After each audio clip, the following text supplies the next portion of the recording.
People assume the Great Wall was built only to stop northern nomads. Actually, that's not the real story. The Great Wall of China initially began as a series of interconnected earthen walls that the warring states built to define their borders. As the territories of warring states changed shape after each war, the walls were also demolished and built again to match the new borders.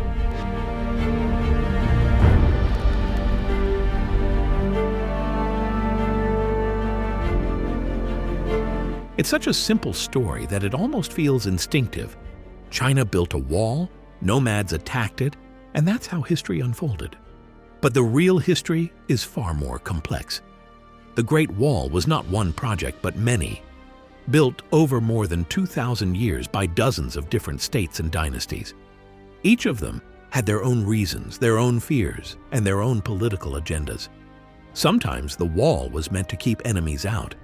Sometimes it was meant to keep the empire's own people in. The classic picture of a single, monumental stone fortification stretching across northern China is a creation of the relatively late Ming dynasty. Before that, the walls looked different, served different functions, and were shaped by very different needs. What we call the Great Wall was originally a fragmented series of local barriers scattered across thousands of kilometers, forming a shifting, incomplete skeleton of defensive lines.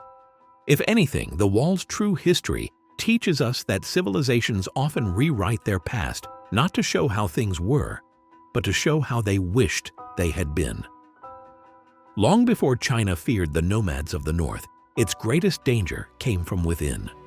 In the centuries before unification, China was divided into dozens of warring kingdoms, each fighting for control of territory, resources, and prestige. Between the 5th and 3rd centuries BCE, the major powers of the Warring States period began constructing extensive fortifications to define and defend their territories. States like Qin, Zhao, Wei, and Yan built immense border systems made from the materials they had in abundance. Huge quantities of packed earth, clay, gravel, reeds, and timber. Rammed earth, created by compressing layers of soil between wooden frames, proved remarkably strong. When dried, it could become nearly as hard as weak concrete, capable of standing for centuries under the right conditions. However, these early walls rarely had the grandeur of later stone structures, but they stretched across vast distances. The State of Qi's wall alone extended hundreds of kilometers. These fortifications were not designed as picturesque wonders. They were tools of military strategy. They blocked invasion routes, funneled armies toward choke points, and provided elevated positions for defenders.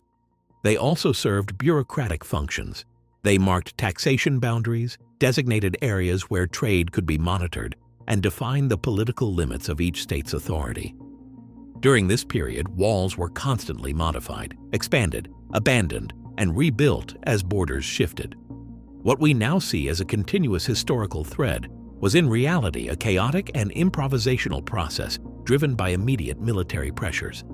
Each wall served a local purpose, and none of them had anything resembling a unified national vision. Yet these early structures laid the groundwork for the far more ambitious projects that would follow once China was unified. In 221 BCE, Qin Shi Huang emerged victorious from centuries of conflict and declared himself the first emperor of a unified China. With the internal wars finally ended, he turned his attention to the northern frontier. Here lay a new challenge: the Xiongnu Confederation, a formidable group of nomadic warriors who could strike quickly across the steppe and retreat before conventional armies could respond. Qin Shi Huang's solution was revolutionary. Instead of building an entirely new barrier from scratch, he ordered his engineers and generals to connect, extend, and reinforce the existing warring states' walls that lay along the northern border. The wall served as a tool for controlling the movement of goods and people. It acted as a firm statement of imperial authority at a time when Qin rule was new and potentially fragile. And it provided a visible symbol of the unity he had fought so hard to create. It was less about constructing a great wall from nothing and more about forging coherence out of a fractured landscape of earlier competing structures. When the Qin dynasty collapsed, many of its walls fell into neglect. But the idea of a fortified northern frontier did not die with the first emperor.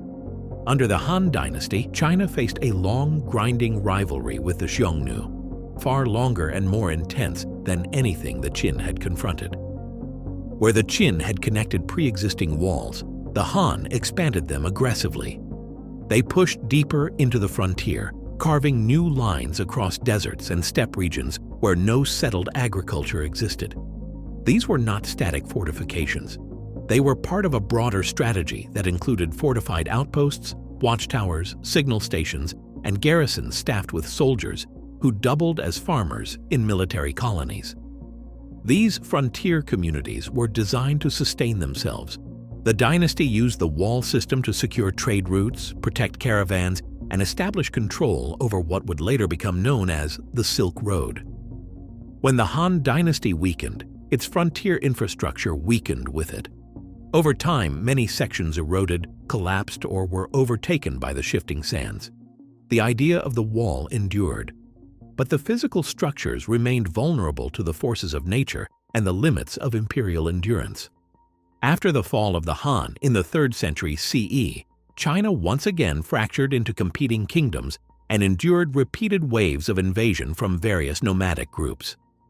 During this period, spanning centuries, the Great Wall largely ceased to function as a coherent defensive line.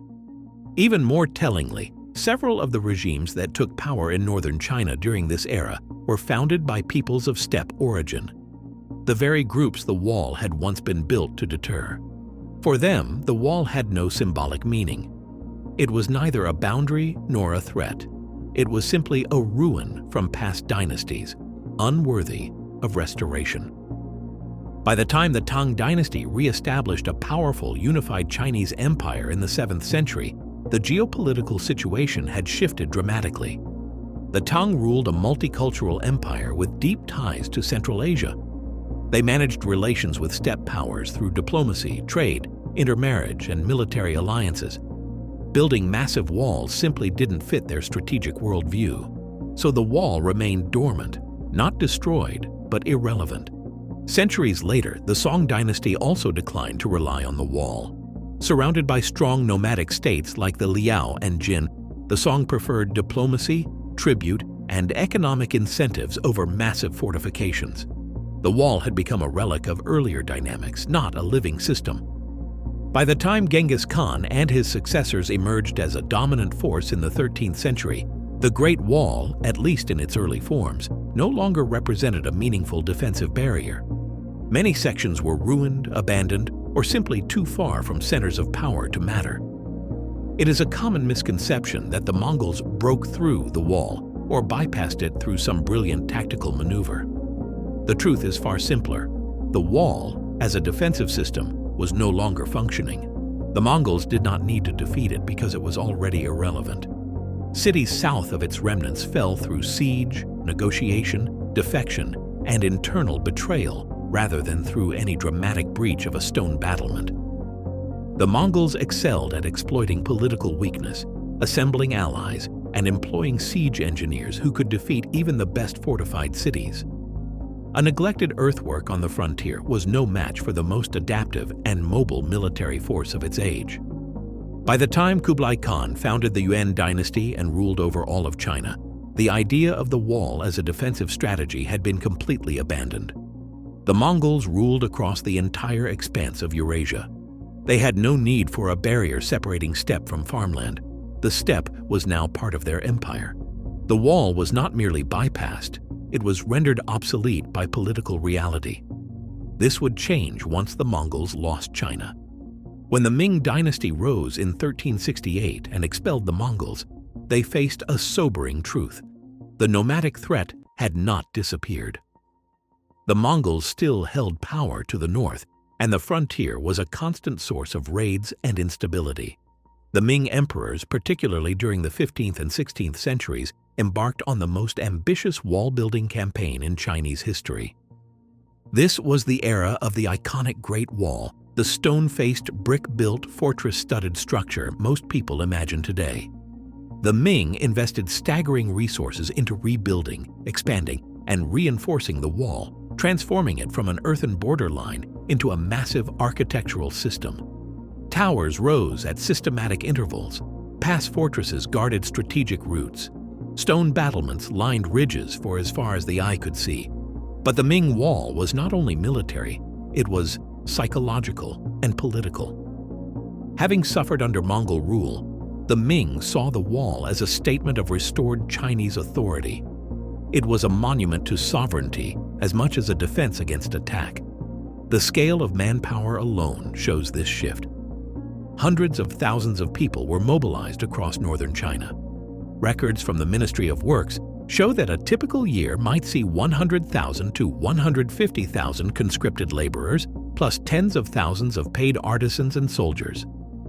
Some sections, like the iconic brick and stone lines around Yuyongguan and Badaling, reportedly drew on nearly 300,000 workers over decades of continuous repairs.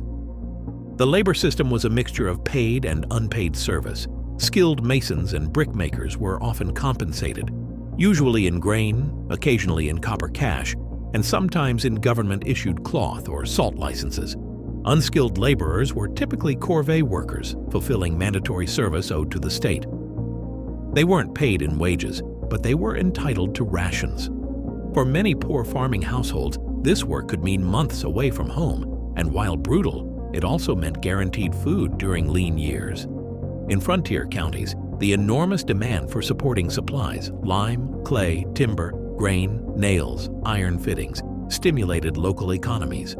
Quarrying teams, mule drivers, brick kilns, and charcoal burners all received contracts that circulated taels of silver into otherwise quiet districts. Material sourcing became its own logistical empire. The Ming builders prioritized durability, which meant stone foundations and brick outer layers. Stone had to be quarried from nearby mountains, sometimes within a kilometer, sometimes trekked from 20 to 30 kilometers away using ox carts and human carriers. Bricks were fired locally whenever possible, but for remote stretches, clay was hauled from riverbeds miles away.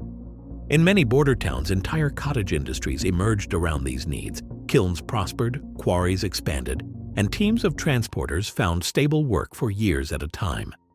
In this way, the Great Wall became not only an architectural project but an economic engine, injecting silver and grain into frontier communities that desperately needed it. But the wall's prestige wasn't just economic, it was social and authoritative as well. A modern conspiracy theory highlights one of these contradictions. Some Ming guard towers feature arrow slits angled inward toward Chinese territory. They weren't designed to entrap the population, as some online theories claim, but they were used to maintain internal discipline. Frontier troops were notoriously difficult to control. Garrisons suffered desertions, smuggling, and illegal alliances with nomads. Inward-facing defenses allowed commanders to suppress mutinies, enforce order, or prevent soldiers and civilians from bypassing checkpoints without paying taxes. In that sense, the wall could indeed function as both a shield against outsiders and a mechanism for controlling movement inside the empire. By the late Ming, this dual function, protection and control, aligned neatly with its rising prestige. The wall had become more than a barrier. It was a symbolic frontier.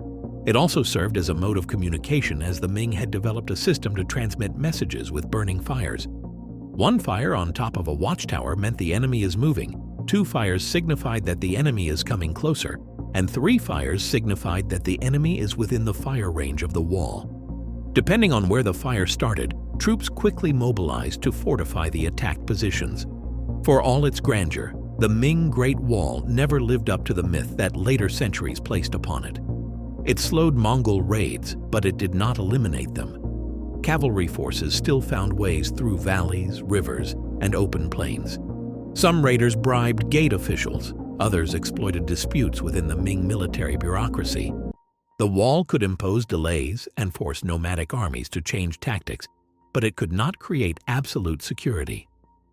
The most dramatic proof of this limitation came not from a Mongol breakthrough, but from a political decision that had nothing to do with military strength.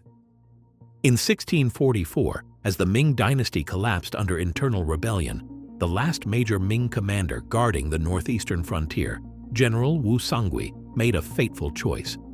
Faced with rebel armies approaching Beijing and unable to restore order alone, he opened the gates at Shanhaiguan, one of the strongest and most heavily fortified passes of the Great Wall. He invited the Manchus inside. The Manchus seized Beijing, founded the Qing dynasty, and ruled China for nearly 3 centuries. The Great Wall did not fail because it was too weak to resist an invasion. It failed because no wall, however extensive or imposing, can withstand a shift in allegiance from the men meant to defend it. After the Qing dynasty took power, the Great Wall lost much of its strategic relevance. The Qing were themselves a northern people. They had no need to defend against the steppe. Many sections fell into disrepair. Entire stretches were never maintained again.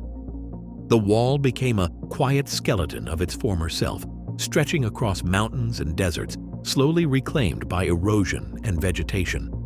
But while the wall faded as a military structure, it grew as a cultural one. Chinese historians, poets, and artists reinterpreted it as a symbol of perseverance, national unity, and the struggles of past dynasties. Foreign travelers added yet another layer of meaning. When European explorers and missionaries reached China in the medieval and early modern eras, the wall was one of the first features to capture their imagination. They exaggerated its scale, misunderstood its history, and introduced it to the Western world as a monumental, singular structure unlike anything else on Earth. By the 20th century, the wall had transformed into a global icon, not because of its original function, but because of its symbolic resonance.